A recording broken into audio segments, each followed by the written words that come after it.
Здраво, здраво на сите гледачи на Емнет. Добро дојдовте во уште една лайв дружба. Знаете како, секогаш сум ги сакала македонските народни приказни и секогаш имав некоја желба дека некој од нивните ликови можам да запознам. И еве на моје огромно задоволство, Владо Дечиновски, непознатиот лик од македонските народни приказни. Пред се сакам да се заблагодарам што веднаш ја прифати мојата покана и што сега си дел од лайв дружба на Емнет. Здраво и како си? Здраво, Надица. Мило ми е што сум дел од твојата емисија. Благодарам и за поканата исто така и за убавата најава.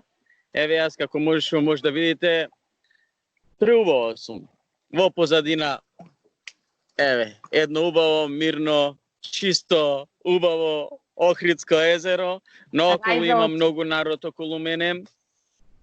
Многу рај за очи, вистина така, рај за очи и тоа сум малку сега трнат по настрана така на еден подив дел од плажите, за да може да го направиме овај разговор, бидејќи наоколу јас навистина во последно време немам видено толку многу народ по плажите, ама е многу убава атмосфера, многу весело и така.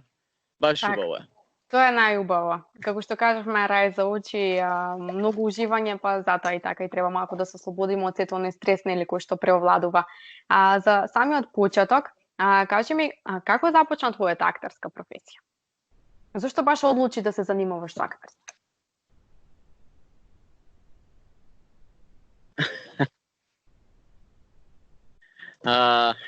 Тоа секогаш многу пати ми го поставуваат тоа прашање. И одговорот ми е навистина многу долг, затоа што не знам дали свесно или несвесно, уште баш како дете, не знам уште од колку, од мали нозе што викаме, сум сакал да бидам актер. Интересното е тоа што јас бев еден од обожавателите на македонските народни приказни кога растев како дете. Јас еден ден сонував да ги запознавам исто актерите, глумците кои што играат во приказните. Мене ми беа идоли и Ѓорги, Шенка, и Ванчо, и Гоце и останатите. Дури имав и можност како дете, бев пресреќен кога во моето училиште исто доаѓаа со представи, имав можност во живо да ги сретнам, да ги видам. И поттикнат од тоа, дури во мојата улица со другарчиња од улицата имав направено театар, тоа и многу и други си го имаат правено, предпоставувам, кај што си правевме децата представи од тоа што најчесто сме гледале од телевизија, од приказните, па сега ги преигруваме ние, па правиме други представи, не се.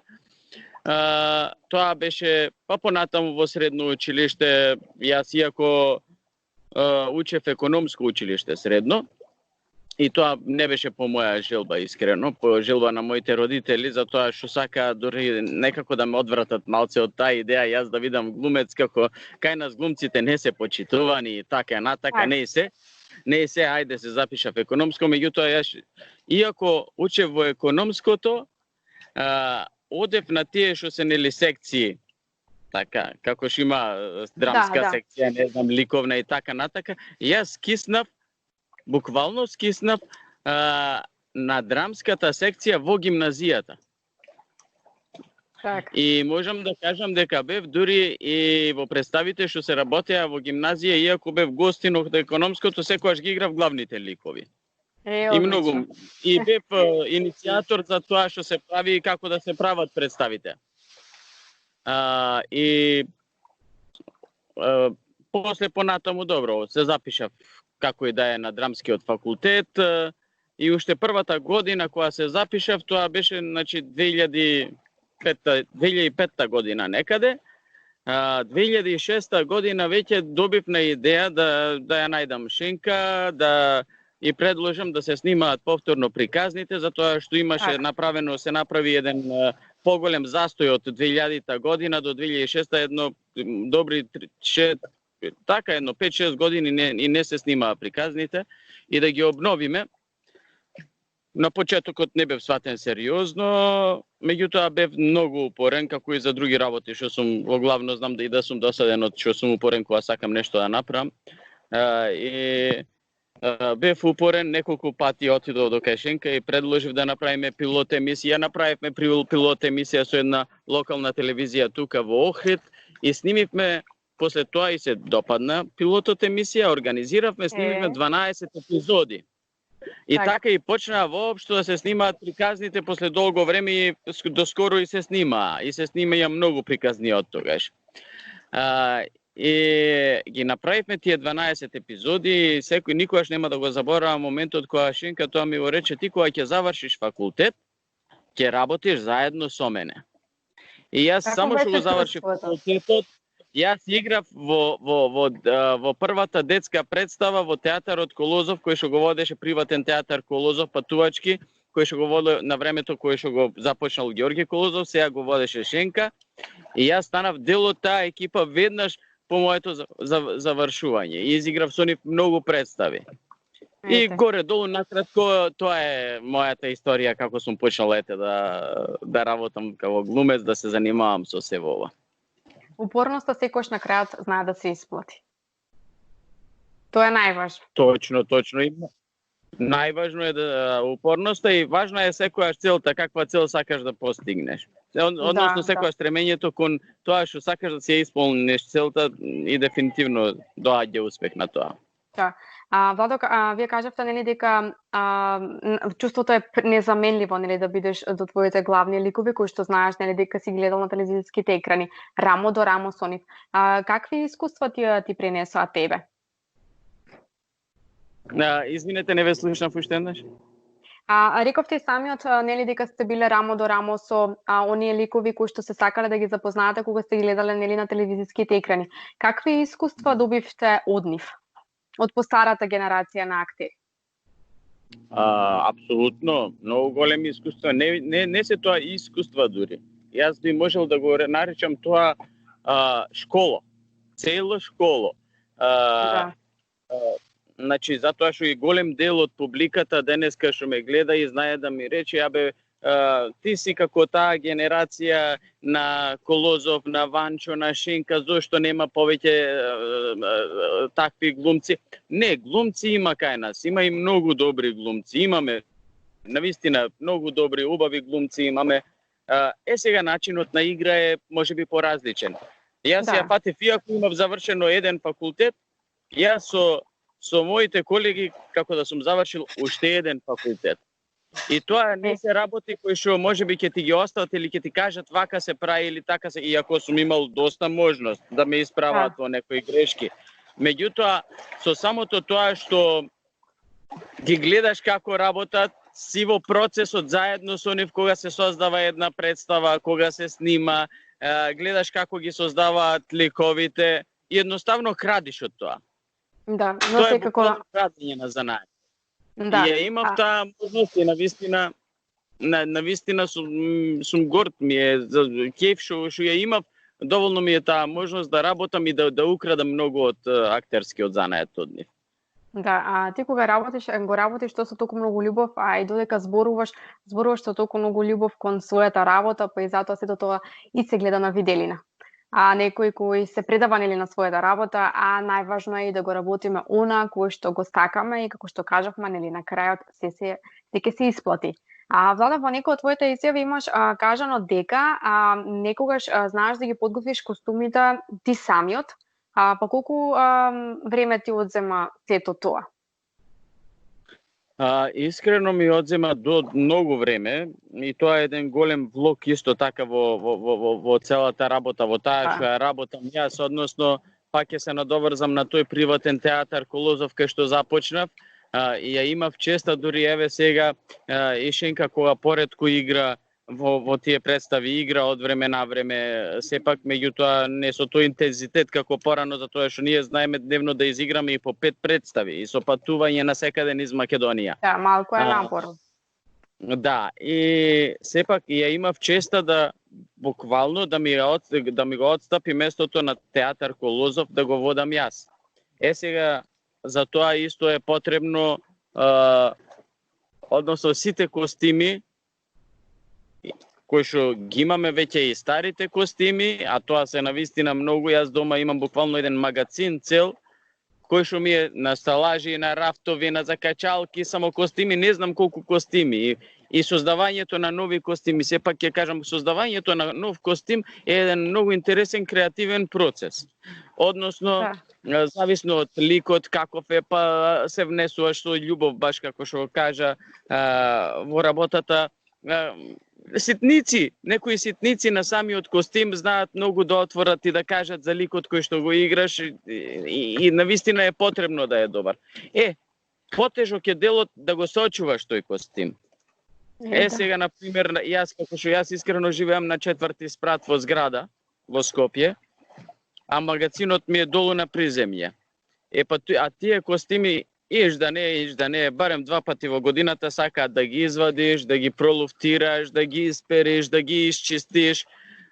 Сега само макнењето, да речеме, од подрум, од магазин до 4-ти спрат, па надолу, па да внимаваш да не ги изедат молци едно друго.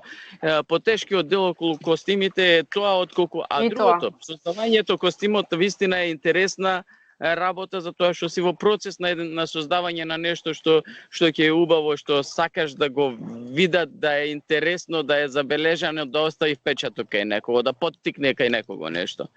Да, и да се поклопи во самата таа улога, која што ќе се игра. Да. Зад себе имаш многу проекти, но дали можеш да ни одвоиш некој твој најзначаен проект? Дефинитивно без размислување. Дефинитивно од проектите најзначаен за мене, кој што за жал веќе колку се направија 3,5 години, веќе престана, не го работиме, не го укина, не знам како да кажам, не се, беа приказните. Да. Дефинитивно со нив започнав, пак ќе кажам, започнав како обожавател нивни, обожавател на таа актерска екипа, ги возобновивме приказните, ги засака народот, се трудевме да се толку блиски, како да се едноставно по формулата на тие први приказни кои што некојаш почна да се работат со колозови, да задржиме таа формула, да не отстапиме многу од тоа, да се блиски до народот. Мислам и успеавме во тоа. Жал ми е навистина што веќе не се снимаат, а иначе дефинитивно ми остави нешто со кое што најмногу се гордеам, се тоа во мојата кариера. Сега не можам да ги изоставам тука исто и други проекти што сум работел, па во Тврдокорни серијата, па некои филмчиња снимавме исто, па представите, да не ги заборавам, во театар. Имам представи кои што ми не достигаат сега во оваа ситуација што не ги играме, а сум кажал, да речеме, се случува представа што сме ја работеле пред 6-7 години и веќе не се игра.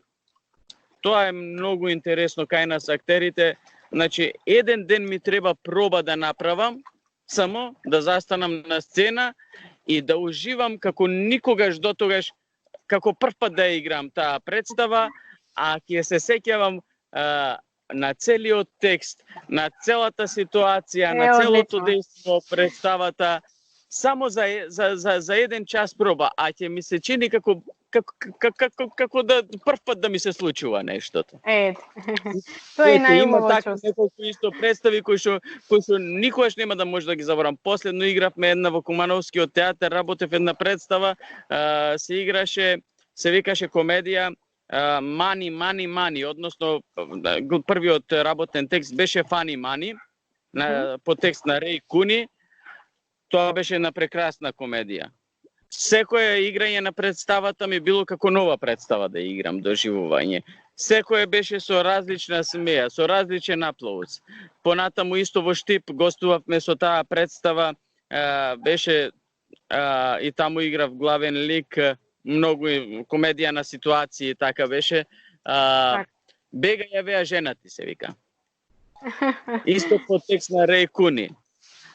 И таму ги правам сите сплетки во целата ситуација, па додека се расплети тоа, додека се расплетат тие заврзлами кои се влага од ситуација во ситуација со една лага, па едната лага за да се покрие се користи друга лага. И на крај наеднаш сето тоа се отплеткува, меѓутоа тоа и тие се некои работи што се навистина значајни за мене.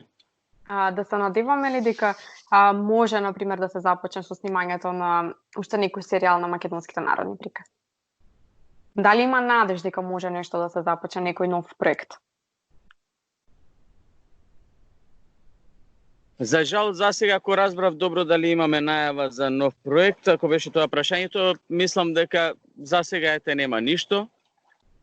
Моментално сме баш слободни уметници, пуштени на слобода, вака во природа, кој што ќе можеме од дома да направи, правиме. Преку театарот, преку театарот кај што сум вработен, мислам кај што сум дел од ансамблот, јас сум на Кумановскиот театар исто, правиме некои проектчиња како читање на книги за најмалите, кои ги правиме преку игри, вака снимени од дома по телефон. Колку толку па нека да креативноста да ја извадиме на некој начин и да стане достапна до публиката, иако не е тоа. Далеко е тоа навистина од тоа што треба да биде. Така. Владо, ти имаш играни во многу детски представи. Па што мислиш според тебе? Дали на денешните дечиња им недостасуваат тие детски представи кои што може да ги гледаат на телевизиските екрани?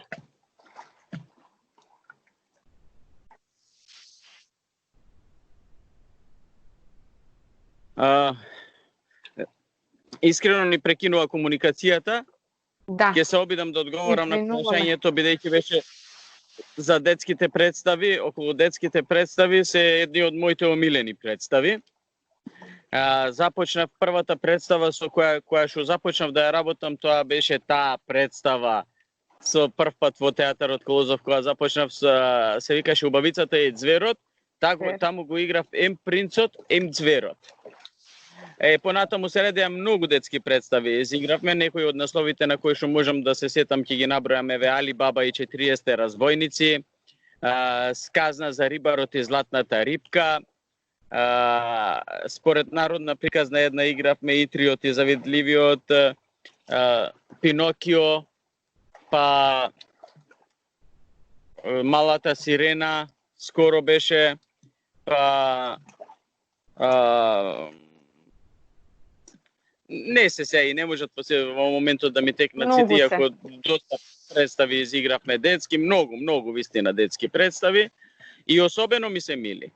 Особено ми се мили тие представи затоа што кога и да играм, колку и да сум непосреден со публиката, со децата, значи, колку и да не ги прашуваш, тие се толку искрени на тоа што го гледаат и секогаш имаш, како би рекле, одговор, фидбек на тоа што го правиш. Секогаш имаш реакција, вистинска, искрена реакција, дали е вистинска насмевка, дали е вистинско викање да, не, бега, искри се. Дури на многу пати сум помислил која магија е за децата исто театарот. Затоа што ние знаат дека доаѓаат да гледаат една представа. Знаат дека ние се облекуваме во костими, дека ја играме таа представа за нив. Сега, кога има ситуација на сцената, да речеме вештарката ме бркала и вика бегај, не, скри се, таму е. Тие толку веруваат по нештото што се случува во моментот, како забораваат дека е тоа помеѓу нас договорено. Забораваат дека ние знаеме што ќе се случи понатаму. Така. Едноставно се искрени и веруваат. Па да не правам муабет за тоа кога сме играле многу по училишта, во градинки, кај што навистина децата, публиката ти е многу близу до тебе. По моментот кога сакаш сите да дојдат да те гушнат, кога ќе се стрчат едно 10, 20, па сите цел куп деца околу тебе се гушкаат сите заедно, па кој да те гушни побрзо. Мислам, тоа е неверојатно доживување, што не може ништо да го плати тоа. Така. Да се надоврзам на прашањето, ми беше, но ете, малку се прекина врската. Ми беше, нели, детските представи. Колку на денешните деца им недостасуваат тие детски представи, дали има доволно представи кои што може да ги гледаат на телевизиските екрани? Затоа што знаеме, нели, дека технологијата веќе си го направи своето, па дали и недостасува?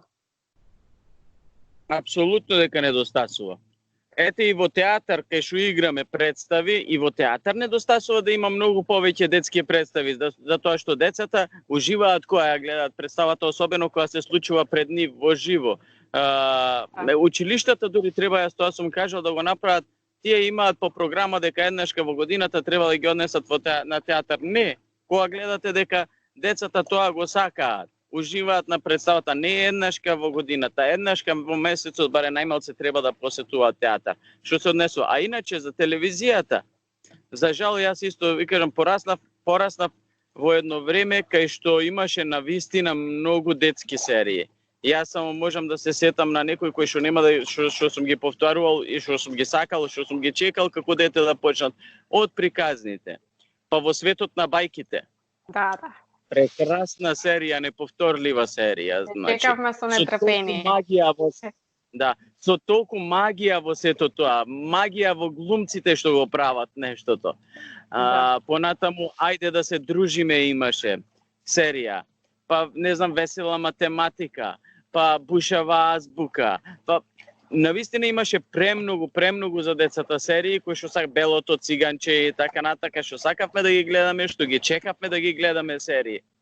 Да. За жал сега, освен приказните, иако не сум дел од таа серија, навистина добра испадна таа 5+, нели што беше серијата, немаме ништо. Децата навистина нема што да гледаат. Нема. И ајде, приказните како приказни од секојаш постоја, те ги гледа без прекино стана. 5+ е многу интересна, поучна серија за децата, има навистина со доста пораки што да пренеси, меѓутоа немаме нешто волшебно за децата. Децата мислам дека денеска го заборавија тој волшебен свет во кој што треба да веруваат. Наивноста на детето ја заборавија. Како што беа бајките, например, дека постојат да веруваат во нешто, ете и што не постои, ама да им е убаво, да го сакаат, да веруваат да фантазираат, точно така, да веруваат дека животните зборуваат, Ние верувавме дека некојаш вистина животните како комуницираат. Тоа мислам дека фали моментално кај нас. И не само тоа, дека едноставно ќе се поттикне и љубовта кон животните, односот кон нив, дека и тие се души, дека треба да се почитуваат, љубовта кон природата и навистина кон се, која е така нешто волшебно и магично може да се постигне кај дете. Да, но како што кажете, самиот ние сме растеле со тие приказни, па ние можеме да ги доловиме на нашите деца. Да ги раскажуваме за нив. Зошто да не? Да остане сепак таа магија. Да не се заборави, да се раскажува.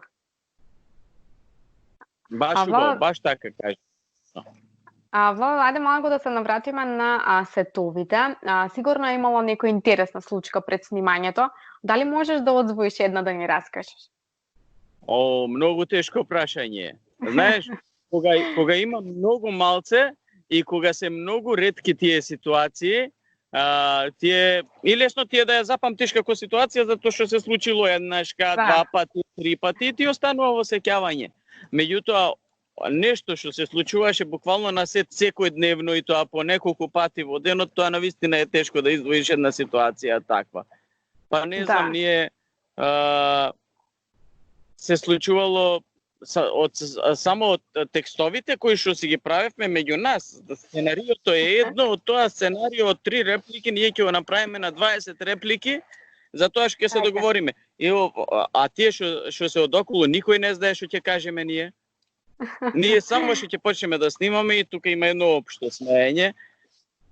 И почнуваме и ние да се смееме, а еднаш кога почнеш да се смееш на снимање за една ситуација, после уште 20 пати ќе вратиш на истото место, уште 20 пати му ќе се изнасмееш и нема да се сними тоа до крај по не знам колку време. Навистина не можам да се сетам сега на конкретна ситуација, премногу ги имало, навистина премногу. Ете. Добро, на нас не е многу убаво, си пуштаме телевизор, си гледаме македонска народна приказна и си уживаме, но кажи ми колку време е потребно да се снима и да биде готова веќе таа приказна? Нели како што кажат, еве има нели некои ситуации смење, Па не можам да кажам нели неподготвеност, но ете нели секоја улога знае да си го направи своето. Па колку време е потребно Да. за да биде готова една македонска народна приказна? Епа, видете сега, зависно од тоа колку време ќе ни биде дадено. И дозволено за снимање. Од телевизија колку време ќе ја пуштат екипата. Некогаш се знаело за еден ден, некогаш и 3 дена. Сега, таа приказна што сме ја снимале 3 дена, не дека ние не сме можеле да ја снимеме во еден ден. Ама имаме 3 дена на терен кои што сакаме навистина да ги потрошиме заедно, бидејќи бевме навистина една прекрасна екипа од актери, од сите што се зад камера, од сценографи, костимографи, од камера, од режија, од сценарио. Навистина, значи една прекрасна екипа која што уживавме да бидеме заедно на снимање. И многу пати така, ако требало 3 дена, имате 3 дена за снимање, 3 дена ќе ја снимаме приказната. Ако имаме еден ден, за еден ден ја снимаме, значи доволно ни било за еден ден да ја снимиме приказната. Со тоа што добро, за еден ден кога сме ја снимале, тоа било напорно вистина снимање, од сабајле, од 6 сатот 7, тоа се знаело да се заврши до 12 и до 1 по полноќ. Отприлика тоа е времето. Ама сепак ќе кажам со сите зезанци, со сите дружења, случки внатре сето тоа заедно.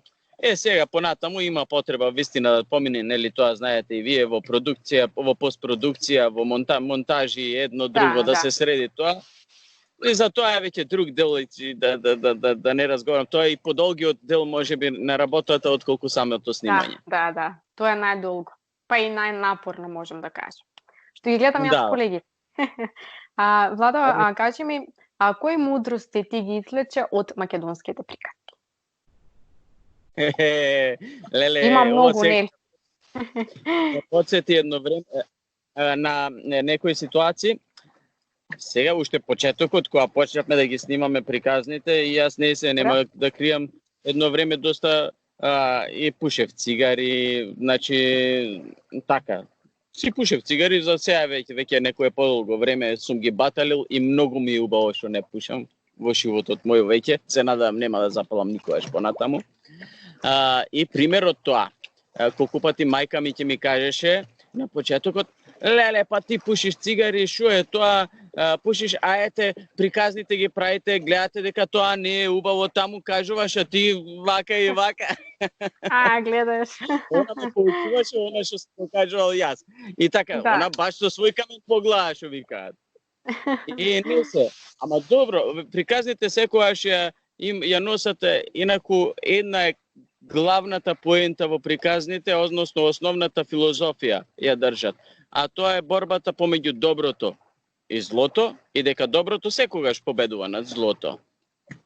И навистина, дали сум растел во такво семејство само, или дали сум се едноставно и од приказните и од друштвото што ме обкружува се, едноставно сакам да бидам добар човек, сакам колку што можам да помогнам од страна, сакам да се сакаат сите.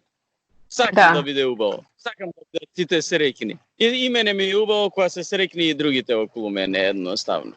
Сакам да им го направам на луѓето, па и на моите дома, ете, пубаво ми е мене кога знам дека сум им го направил едноставно убав денот. И јас убаво се чувствувам.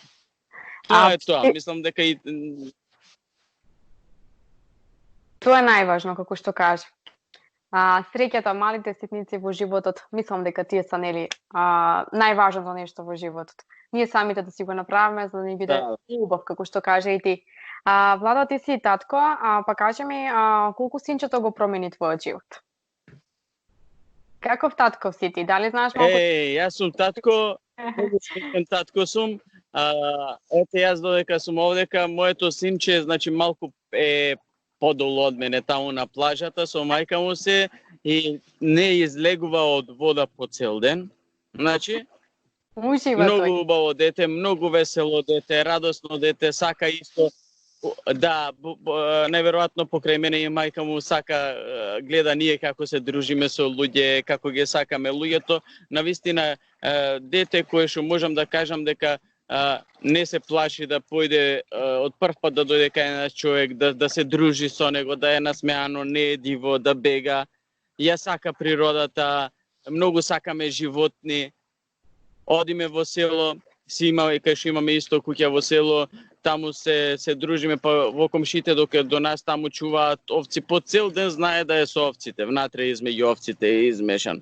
Па со кучињата и така натаму, едноставно ја сака природата, ги сака, а јас сум многу среќен за бидејќи е такво, затоа што и ние сме такви, ја сакаме природата. Јас ќе кажам навистина, многу пати исто сум го кажал, немало поголема среќа од мене кога ќе се разбудам и кога ќе се види до мене и го гледам насмеано, за пчињата малечки ќе излезат бисерчиња убави, насмеани и само кога ќе ми викнеше уште како помал тата и готово. Се чини цел свет дека е твој. Тоа е најубаво нешто. Да. Ете, тоа е. Така, во овој момент ја поздравуваме вашата сопруга и праќаме многу пригратки до вашето синче. Ви посакувам убаво да си поминете сега, убаво да се одморите и нели како што кажавме, надеваме се нели дека со оглед на ситуацијата во која што се наоѓаме, се надеваме дека веќе ќе заврши, бидејќи за жал не можеме да кажеме дека е готова. Па дали имаш свој став околу сета оваа ситуација? Свој став имам, да. Ви благодарам прво на сите поздрави, а свој став имам, да. За мене, знаете што е многу страшно. Навистина, можеби треба да се вардиме, да почитуваме те мерки колку што може да се почитува. Меѓутоа, за мене не е најстрашното вирусот. За жал, за мене е најстрашното од целава работа што луѓето едни од други се одродуваат, се затвораат, живеат во едни сопствени затвори. Се плашат да се видат еден со друг, се плашат да се гушнат, се плашат да се прегрнат, се плашат да се бакнат, да поразговараат еден до друг. Кога ќе се сретнеш со некого, се мислиш дали да седиш на дистанца или да едноставно ем сакаш да се прегрниш, ем си мислиш можеби бега тој од мене. За мене најстрашната ситуација во сево ова е тоа. И се надевам дека брзо ќе пројде и да може буквално ова е еден страшен затвор во кој што инаку луѓето сами се затвараат, а нема полошо од тоа, мислам дека. Да. Се надеваме дека сето ова ќе се подобри, па така да се вратиме на стара како што си бевме. Да. Баш така. Кажи ми за крај дали сакаш некого да поздравиш? Или дали сакаш некаков совет да упатиш што нашиве гледачи? Сакам сите да ги поздравам. Сакам сите да се држат, да бидат среќни, ете во однос на целава ситуација, нека бидат храбри, мислам дека ќе ги ја надминеме, да продолжат да се сакаат, да продолжат да се почитуваат, да не заборават да се дружат вистински, да бидат вистински пријатели, вистински луѓе, да помагаат. Главно, најголемата порака ми е едноставно, ќе речам тоа, така. Да сме здрави и живи, да се видиме поскоро, колку што можеме со сите, дали во театар, дали на нови проекти, да се гледаме, да се дружиме и да се сакаме. Така. И еве, уште еднаш кај едно видео од преубавиот Охрид. Еве, вака за сите. Може. Да уживаме сите. Преубава, бистра и во вода. Јас сакам да се заблагодарам за одвоеното време. Мене ми беше огромно задоволство што беше дел од мојата емисија. Ти посакувам се најдобро, убаво да си поминеш како што кажав и се надеваме дека нели сето ова ќе заврши, па за да дојдеш Момент, не се слушаме. Еве, сакам да ти се заблагодарам за одвоеното време и ми беше огромно задоволство што беше дел од мојата емисија. Ти посакувам се најдобро, убаво да си поминете заедно со вашето семејство во Охрид и се надевам дека ова ситуација ќе заврши, па те чекаме во Штип. Обавезно, Штип, јас морам да ви кажам дека Штип доаѓам некојаш и почесто доаѓав, не само со представи, имам доста представи играно и во театарот, и во училиштата, се сеќавам Ванчо Парке, Гоце Делчев сум играл, во градинките сум играл во Штип детски представи, а исто така главната причина, па мене сопругата ми е, како да кажам, па полуштипјанка е, да. Половина полчанака, а половина помајка е штипјанка. Те гледаш така Штип. сум го посетувал во Штип и сигурно и понатаму ќе го посетувам, па здрави и живи ќе се видиме и во живо, не само вака. Да, со задоволство. Уште еднаш ти благодарам и ти посакувам се најдобро. Ви благодарам и јас на поканата, си поминав приубаво со вас. Кога треба повторно се слушаме. Ви посакувам се најдобро. Ви благодарам многу за убавите зборови, а вам, драги гледачи, ве поздравуваме и уживате уште еднаш во убавата гледка од Охрид. Чао, чао од нас.